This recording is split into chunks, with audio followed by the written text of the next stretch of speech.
फटाफट अंदाज में आपने खबरें देखी। अब आगे बढ़ते हुए बड़ी खबर का जिक्र कर लेते हैं। देखिए, पटना के जेठुली गांव में पार्किंग को लेकर हुए गोलीकांड में अब तक 9 लोगों को गिरफ्तार कर लिया गया। परसों हुए इस गोलीकांड में 3 लोगों की मौत हो गई थी। इस हत्याकांड में पुलिस कोई सीधा जवाब नहीं दे पा रही है और सवालों से बचने की लगातार कोशिश कर रही है। तो बिहार के जेठुली गांव में जिस तरीके से हिंसक घटना हुई, उसके बाद अब पुलिस सवालों के घेरे में आ गई है। कोई भी जवाब देते पुलिस को बन नहीं रहा और इसीलिए सवालों से बचने की सीधे कोशिश करती पुलिस दिखाई दे रही है। इस मामले में अब तक 9 लोगों को गिरफ्तार किया जा चुका है। 3 लोगों की मौत हो गई है। परसों यह हिंसा भड़की थी, जिसके बाद कल भी हिंसक घटनाएं हुई और अभी हालांकि इलाके में शांति है, लेकिन तनाव बना हुआ है।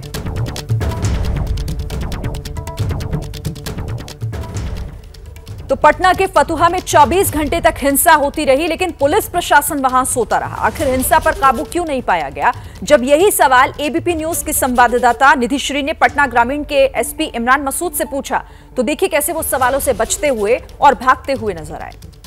सवाल यह है कि कानून व्यवस्था पिछले 3 दिनों से कर क्या रही है, और एसपी रूरल हमारे साथ मौजूद है इमरान मसूद। सर, क्या अपडेट है आज? पिछले 2 दिन से जो घटना हो रही है, पहले दिन गोलीबारी हुई, मर्डर हुआ, अगले दिन आगजनी हुई, पत्थरबाजी हुई। जो मर्डर केस है उसमें करीब 9 लोगों को हम लोगों ने अरेस्ट कर लिया है और बाकी जितने आरोपी हैं वो फरार हैं। उन पर लगातार छापेमारी चल रही है। जो उपद्रवी तत्व थे जिन्होंने पत्थरबाजी की है, आगजनी की है, उसमें भी करीब हम लोगों ने 15 लोगों को अरेस्ट कर लिया है और बाकियों की पहचान होकर हम लोग कार्रवाई कर रहे हैं। यहाँ पे मुझे ऐसा क्यों लग रहा है मसूद साहब कि आप बना बनाए स्टेप पड़ रहे हैं कि इतने लोगों को गिरफ्तार कर लिया गया, गोलीबारी हुई, पत्थरबाजी हुई? पुलिस क्या कर रही है 3 दिन से? पुलिस के सामने में इतनी बड़ी घटना हो जाती है, मीडिया कर्मियों के साथ बदसलूकी हो जाती है, यहाँ से पुलिस भागते हुए दिखती है। क्या कर रही है पुलिस? आप हमको वीडियो दिखा दीजिए जो भागने वाला है। बाकी जो अरेस्ट हुआ है, जो फैक्ट है, वो हम आपको बता रहे हैं। हम लोगों की कार्रवाई, जब कोई क्राइम होता है तो कार्रवाई में यही होता है कि हम लोग अरेस्ट करते हैं, केस होता है, केस होने के बाद उसको जेल भेजा जाता है। तो वो सब कार्रवाई हम लोग कर रहे हैं। मैं जरूर आपको वीडियो दिखाऊंगी। ये जो आप कह रहे हैं कि आप हमको वीडियो दिखा दीजिए, मैं जरूर आपका चैलेंज एक्सेप्ट करती हूं, मैं आपको वीडियो दिखाऊंगी। लेकिन सवाल ये है कि 3 दिनों से पुलिस के सामने में आगजनी हो रही है, पुलिस व्यवस्था पर सवाल खड़े हो रहे हैं। जो घटना हुआ है वो जो लोग कर रहे हैं उन पे कार्रवाई हो रही है और हम लोग जितने नामजद हैं, जितने चिन्हित करते हुए सबको हम लोग अरेस्ट कर रहे हैं। मुझे एक बात बताइए कि सीएम आवास से, ये पटना जिला है, समझ रहे हैं आप, राजधानी है, पुलिस तंत्र सब कुछ यहाँ चौकस, ऐसा दावा किया जाता है। मुख्यमंत्री आवास से 35 किलोमीटर की दूरी पर अगर इस तरीके की घटना होती है, कैसे ना सवाल खड़ा हो? तो हम सवाल खड़ा होने की बात नहीं, हम लोग उस पर कार्रवाई कर रहे हैं। हमारी यहाँ पे कि चूक हुई है। जो घटना हुआ है, घटना 2 पक्षों में हुआ, दोनों में छोटा सा विवाद को लेके हुआ, पार्किंग को लेकर के, गाड़ी खड़ी करने को लेके। अब ये घटना किस वजह से इतना बड़ा हो गया? दोनों एक ही, जो दोनों पक्ष हैं, दोनों एक ही मोहल्ले के रहने वाले हैं, दोनों एक ही साथ में रहते थे, साथ में काम भी करते थे। उसके बाद कैसे ये बढ़ गया, उसमें हम लोग कंट्रोल कर रहे हैं। जितना भी हम लोग जो अपराधी उन सबको अरेस्ट कर रहे हैं। इसमें एक दिन की घटना है नहीं, दूसरे दिन भी अगर गोलीबारी होती है, इतने लोगों, 3 लोग अब तक मर चुके हैं, इतने घायल हो चुके हैं, एक दिन की बात तो है नहीं, दूसरे दिन भी यही हुआ है, यही स्थिति है। चूक हुई, ये आप नहीं मान रहे? नहीं, चूक नहीं हुई है। जितना पुलिस प्रेजेंस थी यहाँ पे, उसके हिसाब से कार्रवाई हो रही है। पहले दिन पुलिस फोर्स, क्योंकि थाना ही रिस्पॉन्ड करता है, तो थाना में जितना स्टाफ है वो सब यहाँ पे मौजूद था। जिस समय घटना हुई थी उसके तुरंत बाद हम लोगों ने रिस्पॉन्ड किया और जैसे जैसे हम लोगों को रीइंफोर्समेंट मिला, क्योंकि यहाँ पे पूरा गाँव एक हो गया था, पूरे गांव को 10-15 लोगों को डील करना आसान काम नहीं है। जब 5000 की भीड़ आपके सामने खड़ी हो, तब आप बोलेंगे 5 आदमी या 10 आदमी उसको कंट्रोल कर लेंगे, वो कॉमन सेंस की बात है, वो आपको भी समझना चाहिए। आपको यह बेहतर नहीं पता था कि ये ग्रामीण इलाका है, आप ग्रामीण एसपी, आपको नहीं पता है कि पूरा का पूरा गांव अगर इकट्ठा हो जाएगा तो उसके लिए फोर्स चाहिए होता है? ये पहले दिन की बात तो है नहीं, 24 घंटे लगातार अगर इस तरीके की घटना होती है तो इसमें आप चूक क्यों नहीं मान रहे हैं? कहाँ लापरवाही हुई, ये तो आप असेसमेंट करेंगे। जो जहां लापरवाही हुई उस हम लोग असेसमेंट करेंगे। अभी हमारा काम है यहाँ पे नॉर्मलसी को वापस स्थापित करना और जो अपराधी हैं उसको अरेस्ट करना। क्या गारंटी है कि नॉर्मलसी रहेगी? 2 घंटे बाद सर आप भागिए मत, आप सवाल का जवाब नहीं, हमने आपका पूरा सवाल जवाब दे दिया है। अभी हमारी प्रायोरिटी है यहाँ पे नॉर्मलसी स्थापित करना। यहाँ पे एक बॉडी और आने वाली है, उसके लिए हम लोगों को तैयारी करनी है और हम लोगों को काइंडली हम लोगों को थोड़ा सा काम करने दीजिए। सबसे बड़ा सवाल है सर कि क्या ये पुलिस की नाकामी नहीं है कि पुलिस की मौजूदगी में फायरिंग होती है, आगजनी होती है?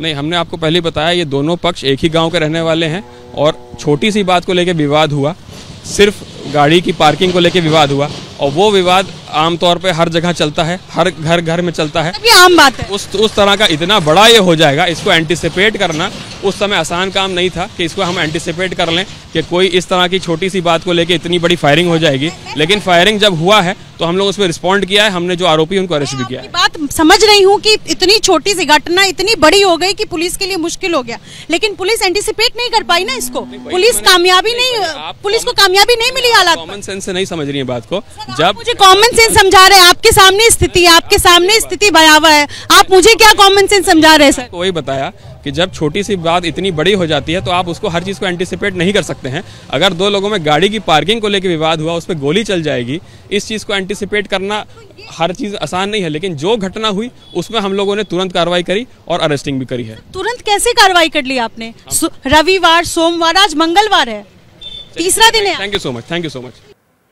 तो सुना आपने, पुलिस प्रशासन क्योंकि सबसे ज्यादा सवाल उसी को लेकर उठ रहे हैं और अब सीधे जवाब देने से बचते अधिकारी नजर आ रहे हैं।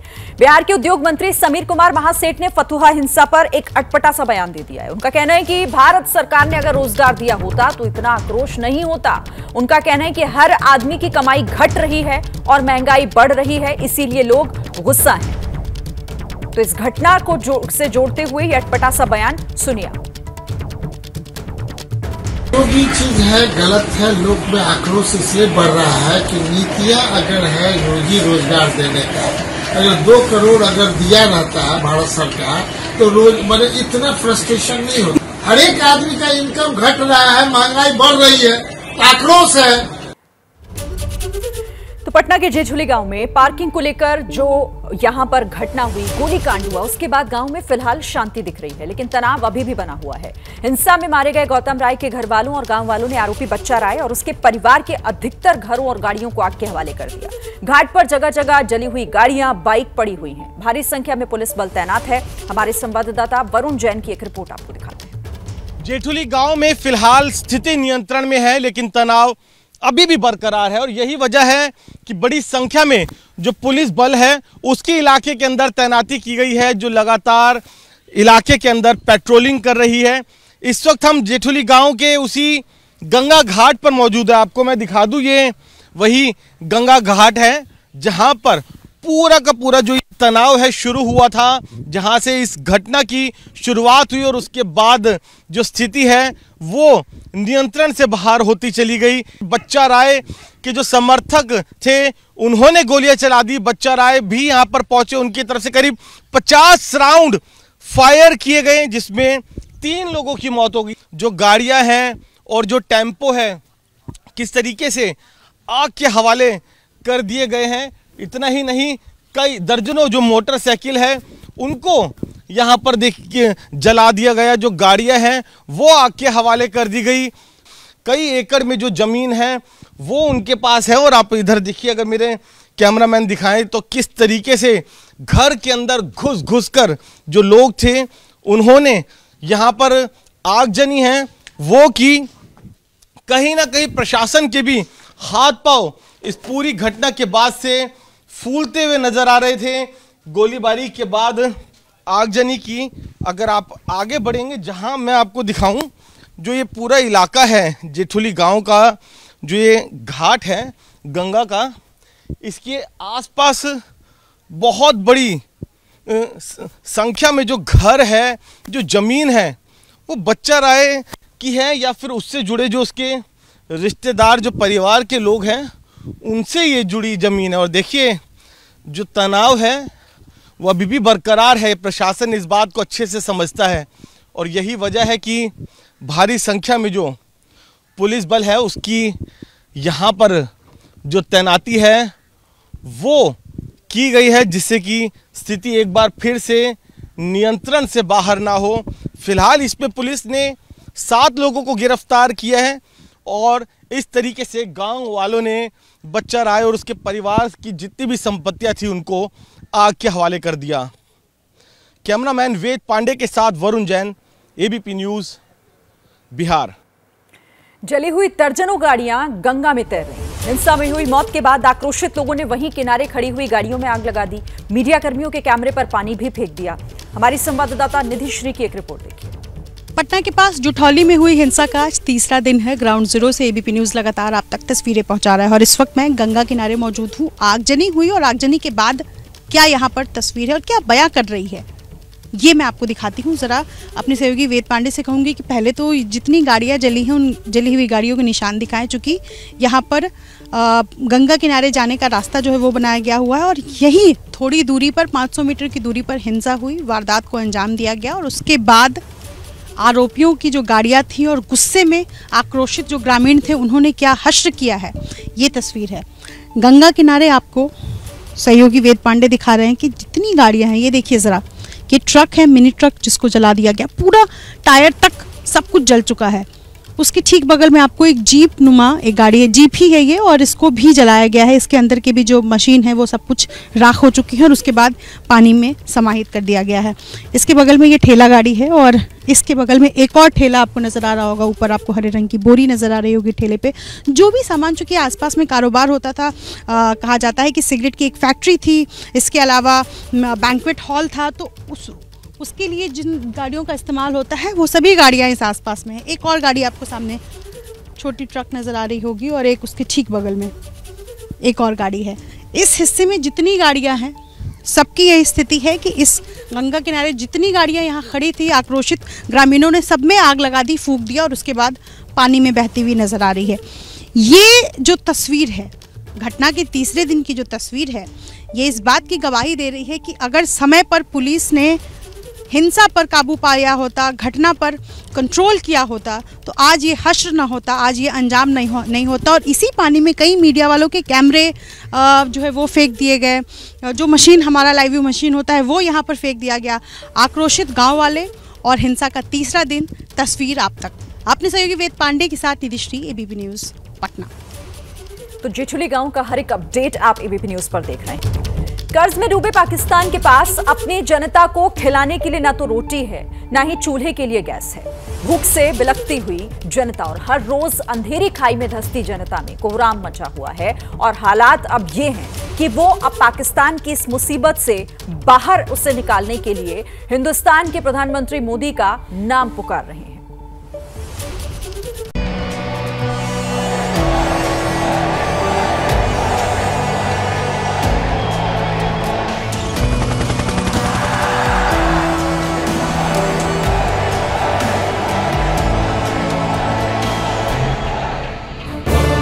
इससे अच्छा तो वो मूंदी है, यकीन माने उसके लोग उसे कैसे मानते हैं।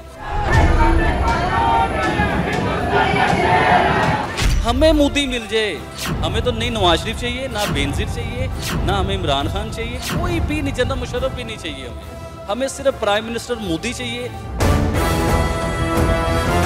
कि रिसेंटली आप इंडिया से दोस्ती कीजिए, आपका चिकन भी सस्ता हो जाएगा, आपके टमाटर, प्याज, आलू, ईच एंड एवरीथिंग, हर चीज़ सस्ती हो जाएगी। अगर अभी भी अना, अपनी जो झूठी अना है, इसे झूठी अना कहते हैं, ये झूठी अना को अभी भी ख़त्म करें, इंडिया के साथ दोस्ती कर लें।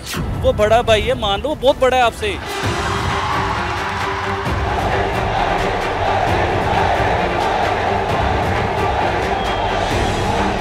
मैडम, आप उससे कंपैरिजन कर रहे हैं जो 125 करोड़ की आबादी है, जो धरती माँ कहते हैं, आपको उससे कंपैरिजन बनता ही नहीं है। ये धरती हमारी माँ, भारत माता की जय। पाकिस्तान से जिंदा भागो चाहे इंडिया चले जाओ। रोटी, कपड़ा, मकान, ये चीजें जहाँ पे अवेलेबल हैं लोग उस तरफ भागते हैं ऑटोमेटिकली। लाहौर की आवाम भी ये नारे लगा रही है कि हमें जिंदा यहाँ से निकलना चाहिए, इंडिया के पास जाना चाहिए। पाकिस्तान में गूंज रही इन आवाजों को सुन रहे हैं आप, जो चिल्ला चिल्ला कर कह रही हैं कि भाग सके तो भाग, पाकिस्तान से जिंदा भाग और हो सके तो हिंदुस्तान भाग। यह है पड़ोसी मुल्क पाकिस्तान की डरावनी हकीकत। यहाँ रूस यूक्रेन युद्ध वाले बम के गोले नहीं बरस रहे, लेकिन हालात उससे भी ज्यादा डरावने हैं, क्योंकि 22 करोड़ की आबादी वाले इस मुल्क की गरीब जनता दाने दाने के लिए मोहताज हो गई है। मस्जिद बैठ के दुआ करेंगे कि अल्लाह बेड़ा गर्क करे ने। आप एक महीने का कितना कमा लेते हैं? और मैं महीने का की कमाना, कारोबार है ही नहीं, की कमाना मैं। लोगों के पास कारोबार ही नहीं छोड़ा, अवाम रोने पे आ गई है। ये जो है ना अमीर तर होता जा रहा है और गरीब जो है गरीब तर होता जा रहा है। ये हमारे जो है ना बिल्कुल गरीब तबाह है। अमीर है वो तो 5-10% है, 90% तो मर गए, यही बात है। पाकिस्तान ऐसा बम बन गया है जो कभी भी फट सकता है और ये बात इस मुल्क के लोग भी स्वीकार करने लगे हैं। एटॉमिक बम जो है ना वो हमारी ताकत है और हम अब इस वक्त खुद एक एटॉमिक बम बन चुके हैं। जिस तरह की हमारी हालात हो चुकी है ना, हम खुद एक बम हो चुके हैं। हम कभी भी किसी जगह भी फट सकते हैं। हर चीज महंगी हो गई है, हम तो बिल्कुल जलील हो गए हैं। गैस महंगी, पेट्रोल महंगा, आटा महंगे, दालें महंगी, चीनी महंगी, हम कुछ खरीद ही नहीं पा रहे।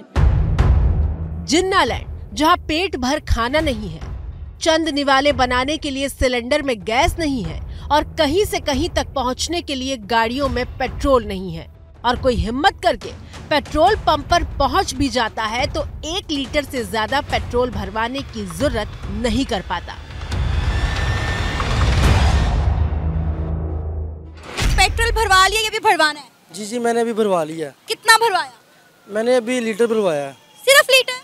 इतनी महंगाई हो गई है, बंदा लीटर ही ले सकता है। कितने पैसों में लीटर हो गया? पहले कहीं 2 लीटर मिलता था, 3 लीटर मिलता था, अब इतना नहीं मिलता उतने अमाउंट के अंदर। अब जब पेट्रोल 272 रुपए लीटर हो जाएगा तो कलेजे पर पत्थर रखकर 1 लीटर ही डलवाना पड़ेगा। पेट्रोल 272 रुपए तो डीजल 280 रुपए लीटर हो चुका है। केरोसिन का तेल भी 200 रुपए के पार हो चुका है और गैस सिलेंडर 3142 रुपए में मिल रहा है। ऐसे में जब पाकिस्तान की आवाम से सवाल करो तो हाल दुखती रग पर हाथ रखने जैसा हो जाता है और फिर उनकी जुबान से वो कड़वा सच निकलता है जो पाकिस्तान की हुकूमत को तो बिल्कुल नागवार है।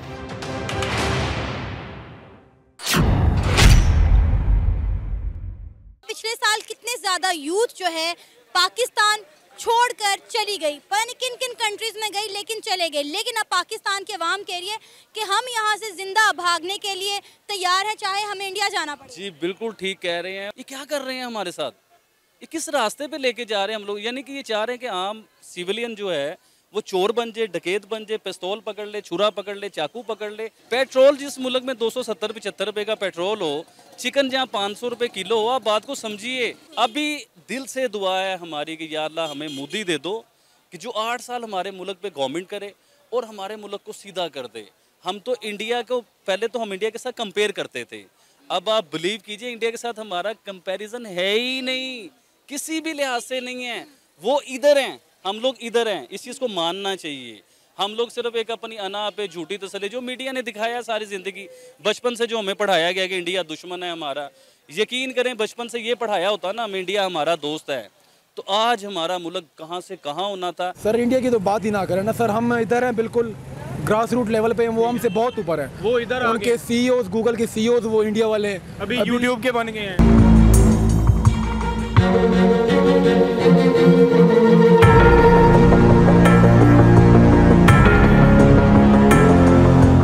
कश्मीर को बेचना ही चाहिए क्योंकि हमसे ये 4 सूबे संभले नहीं रहे। आप सिंध की हालत देख लें, बलूचिस्तान की हालत देख लें, तो हम कश्मीर को क्या संभालेंगे? Pakistan has learned its lesson. फिर खाने को कुछ नहीं है, ना घी चीनी आटा कुछ नहीं है। थोड़ी सी रोटी खाएं इतनी सी और एक 10 वाला चिप्स लें और निवाला बनाएं और खाएं।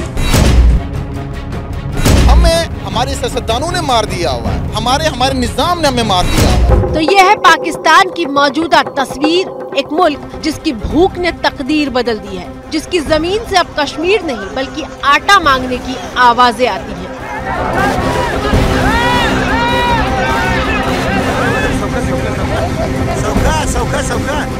पाकिस्तानी बेचारे यहाँ से निकलते हैं कि यार चलो पाकिस्तान जिंदाबाद, तो पाकिस्तान से जिंदा भाग। हमारे और उनके मईशत में बहुत फर्क है, हम उनका मुकाबला नहीं कर सकते किसी भी मैदान में। पाकिस्तान को फौरन आर्थिक मदद की जरूरत है, लेकिन दिवालिया होते मुल्क को दुनिया के किसी भी कोने से भीख तक नहीं मिल रही। I feel very embarrassed कि मैं आपसे हर दफा आता हूँ, कोई और आता है तो आप कहते तो नहीं, लेकिन दिल के अंदर तो आप समझते होंगे ये पैसे मांगने आ गए हैं। एक मिसाल इसकी यह है कि एक हाथ में हमारे एक न्यूक्लियर ताकत है और दूसरे हाथ में कशकोल। ये आग और पानी का ये कब तक मिलाप हो नहीं सकता, कब तक चलेगा? और अपने नाकाबिल हुक्मरानों पर लानत देने वाली जनता हिंदुस्तान के प्रधानमंत्री मोदी की मुरीद हो चुकी है। पेट्रोल सस्ता करो, पेट्रोल सस्ता करो, महंगाई बहुत हो गई है, महंगाई के बारे में सोचो। हुकूमत से मेरी ये गुजारिश है, महंगाई के बारे में सोचो। इंडिया वर्सेस पाकिस्तान रहता है, बनता ही नहीं है, बनता नहीं है, लेकिन करते हैं ना, गलत करते हैं, बनता ही नहीं है आपका। अच्छा मुझे बताएं, वहाँ पे पेट्रोल जो है 95 रुपए पर लीटर मिल रहा है, यहाँ पर इतना महंगा और वहाँ पे इतना सस्ता क्यों? मैडम पहली बात तो ये है, अगर आप थोड़े स्टैट्स चेक करें ना तो उनसे तो आपका बनता ही कंपैरिजन। ये ऐसी अगर आपने कहना है अपने थॉट्स क्लियर करने के लिए कि हमारा मुकाबला उनसे है, हमारा कोई मुकाबला इंडिया से नहीं है। वो हमसे 1000 टाइम आगे कौम है और वो नेशन है, हम नेशन भी नहीं है। ये बात समझ लीजिएगा भाई। वो 125 करोड़ की आबादी है, उनका आप इलेक्ट्रिसिटी रेट चेक करें, उनका IT चेक करें, उनकी आप किसी भी शोबे में चले जाएं, उनकी गाड़ियाँ देख लें, इलेक्ट्रॉनिक देख लें, उनका वो भाई अपनी कौम को सर्व करते हैं। हम क्या कर रहे हैं? पाकिस्तान के नागरिक अपने बदहाल मुल्क के भयावह हालात की गवाही खुद दे रहे हैं। दिन भर खून पसीना एक करने के बाद अपनी जेबें टटोल कर दिखा रहे हैं कि देखो क्या जुटा पाए हैं। कितना कमाते हैं एक महीने का? शेरदार रक्षा लाके निकले तो इससे जिंदगी तो नहीं चलेगी। इसमें कोई दो राय नहीं है कि पाकिस्तान किसी भी मामले में हिंदुस्तान का मुकाबला नहीं कर सकता। अर्थव्यवस्था से लेकर विदेशी निवेश तक और सरकारी खजाने से लेकर राजनीतिक स्थिरता तक ऐसे कई पहलू हैं जहां पाकिस्तान हमारे सामने कहीं नहीं टिकता। बस पहले और अब में फर्क इतना है कि बर्बादी के मुहाने पर खड़ा पाकिस्तान इस बात को पहले स्वीकार नहीं करता था, लेकिन अब उनकी सरकारें भी ये मानने लगी हैं कि मुल्क का बंटाधार हो चुका है। आपने सुना होगा डिफॉल्ट हो रहा है या दिवालिया हो रहा है या मेल्टडाउन हो रहा है, वो हो चुका हुआ है। हुकूमत की जमीन पे 1400-1500 कनाल के ऊपर जो है गोल्फ क्लब बने हुए हैं, जिसमें इस मुल्क की अशराफिया जो है वो अपनी शाम बसर करती है, खाना खाते हैं, गप्पे मारते हैं, पाकिस्तान की सियासत के ऊपर डिस्कस करते हैं। सबसे बड़े मामे जो बने हुए हैं सियासत के, वहाँ पे जाते हैं सब। अभी अभी आपने पाकिस्तान के रक्षा मंत्री ख्वाजा आसिफ का बयान सुना, जिसमें वो साफ साफ कह रहे हैं कि पाकिस्तान दिवालिया होने वाला नहीं है, बल्कि हो चुका है और इस मुल्क की बर्बादी का जिम्मेदार कोई और नहीं बल्कि हमारी सरकारें और पूरा सिस्टम है। एक क्लब है जो लाहौर में 1500 कनाल पे है, उसका 5000 रुपया किराया है महीने का, और यहाँ पे गरीबों की झुग्गियाँ जो है, गरीबों की बस्तियाँ जो है, उन पे बुलडोजर चलाए जाते हैं ताकि उनके ऊपर जो है रियल एस्टेट माफिया जो है अपने पैसे बनाए। मेरी पाकिस्तान ब्यूरो ऑफ स्टैटिस्टिक्स के मुताबिक 1975 के बाद महंगाई दर सबसे ज्यादा है। उस वक्त महंगाई 27.77% थी, जबकि अभी पाकिस्तान में महंगाई 34% को भी पार कर गई है। यानी 47 साल के इतिहास में पाकिस्तान में सबसे ज्यादा महंगाई हो चुकी है। आटा और चिकन छोड़ दीजिए, पाकिस्तान में एक अदद चाय भी अमीरों का शौक बनती जा रही है। गरीब आदमी चाय पीकर भी दिन नहीं काट सकता, क्योंकि चाय पत्ती की कीमत 1800 रुपए किलो पहुंच चुकी है। नतीजा ये कि पाकिस्तान के रावलपिंडी में एक कप चाय 80 रुपए का मिल रहा है। अब इन हालात में पाकिस्तान जब अपनी मदद खुद नहीं कर पा रहा तो भला दूसरे मुल्क की क्या करेगा। लेकिन जब करने चला तो अपने ही देश के लोग थू थू करने लगे। तुर्की ने पाकिस्तान में बाढ़ के वक्त जो राहत सामग्री मदद के लिए भेजी थी, तुर्की में भूकंप आने के बाद वो ही राहत सामग्री पाकिस्तान ने मदद के नाम पर तुर्की को भेज दी। इंडिया ने काफ़ी हेल्प की है। मैं न्यूज़ वगैरह पढ़ती रहती हूँ तो पता चलता है कि किस मुल्क ने कितनी इमदाद दी है, किसने क्या किया और किसने क्या नहीं किया है। तो पाकिस्तान के बारे में ये बात सुनेंगे कि जो तुर्की ने हमारे लिए इमदाद दी थी सैलाब ज़दगान के लिए, वही हमने जो है वो कंटेनर्स में वापस उनको भिजवा दी है। अभी मुझे इस बात पर शर्मिंदगी महसूस हो रही है कि जब हम कॉल करते हैं ना किसी को तो साढ़े बैल लगी होती है कि तुर्की और शाम के जो ज़लज़ला ज़दगान है उनकी मदद करें। भाई हम सिर्फ इतनी इमदाद कर सकते हैं उनकी कि हम सिर्फ कॉल पर रिंगटोन्स लगा सकते हैं या फिर पीछे जो हेल्पलाइन वाले बैठे हैं वो लगा देते हैं जब भी हम किसी को, बस उन्होंने हमें याद दिलाना कि जी ज़लज़ला आ गया है। लेकिन जब कुछ देने की बारी आती है तो मुझे शर्म आती है कि अब कहाँ पर हैं वो सारे सेलिब्रिटीज़, कहाँ पर हैं वो बड़े बड़े पॉलिटिकल पार्टीज़, कहाँ पर हैं वो, क्यों नहीं मदद करते हैं। और आप जो है इमदाद लेकर जो है तुर्की पहुँच गए हैं, यही आप भला काम करते तो जिन लोगों के लिए इमदाद आई थी उनको दे देते, उनका कुछ भला हो जाता। देखिए बेसिकली ये है कि इनके अपने ही पेट नहीं भरते, तो इनके पास ये होता है कि इनके जहाँ से भी जो कुछ आए पहले अपना पेट भरे, अपना घर भरे, भाड़ में जाए, बाद में किसी के मुंह में कुछ जाए ना जाए, लेकिन इनकी जो पहली प्रायोरिटी होती है वो अपने खुद को भरने वाली होती है। उसके बाद ये है कि इनके जो चाहने वाले होते हैं, जो चमचे चेले होते हैं, फिर ये उन तक पहुँचा। पाकिस्तान में पहले से ही महंगाई से कोहराम मचा हुआ था, लेकिन पाई पाई को मोहताज पाकिस्तान को इंटरनेशनल मॉनेटरी फंड IMF से कर्ज की किस्त चाहिए थी, लेकिन कर्ज देने से पहले IMF ने कुछ शर्तें रख दी। इन शर्तों का पालन करने के लिए पाकिस्तान को नए नए टैक्स लगाने पड़े। दरअसल कैश की भारी कमी से जूझ रहे पाकिस्तान ने IMF से $7 अरब का राहत पैकेज पाने के लिए एक समझौता किया है। IMF ने $1.1 अरब की पहली किश्त देने से पहले पाकिस्तान के सामने टैक्स बढ़ोतरी जैसी कई शर्तें रख दी।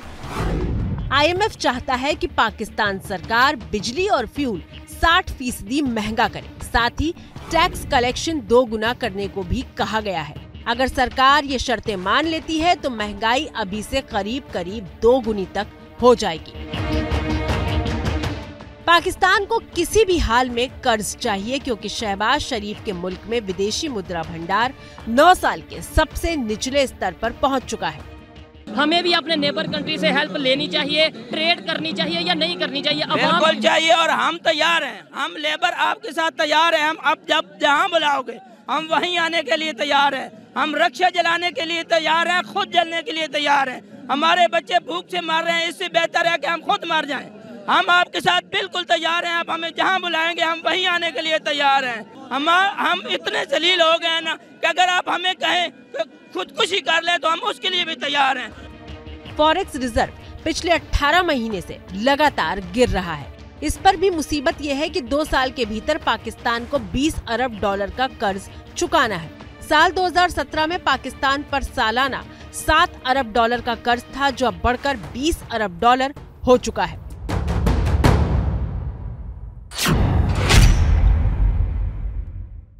लेकिन आगे कर्ज लेने के लिए पाकिस्तान को पहले पुराना कर्ज चुकाना है, और पुराना कर्ज चुकाने में पाकिस्तान का विदेशी मुद्रा भंडार घट रहा है। चीन जैसे पाकिस्तान के दोस्त भी पाकिस्तान को आर्थिक मदद देने से इनकार कर चुके हैं, और इसलिए अब आगे मदद के लिए पाकिस्तान IMF का मुंह ताक रहा है। पाकिस्तान IMF के पास 23वीं बार पहुंचा है, और ऐसा नहीं है कि पाकिस्तान कोई पहली बार दिवालिया होने की कगार पर है। 1971 से लेकर अब तक 4 मौके आ चुके हैं जब पाकिस्तान की जेब खाली हो गई थी। पहला मौका तब था जब 1971 में बांग्लादेश के साथ युद्ध हुआ। दूसरा मौका 1998 में परमाणु परीक्षण के बाद पाकिस्तान कंगाली की दहलीज पर पहुंचा था, लेकिन IMF से बेल आउट पैकेज हासिल हो गया था। तीसरा मौका 2002 में पाकिस्तान दिवालिया होने की कगार पर पहुंचा, जब राजनीतिक और आर्थिक अस्थिरता के बीच वो अपने लेनदारों का कर्ज नहीं चुका पाया था। जैसे ही घड़ी का काटा दोपहर 2:30 पे आए, बबीता जी का दिल सास बहू साजिश के लिए मचल जाए। और ये है इनकी बहू, पूरे दिन ऑफिस की टेंशन हो जाए गॉन जब ये करें अपना फेवरेट शो फ्री टाइम पे ऑन। इनकी तरह आप भी देखें अपना फेवरेट शो अपने टाइम पर, और डाउनलोड कीजिए ABP लाइव ऐप अपने स्मार्ट टीवी पर।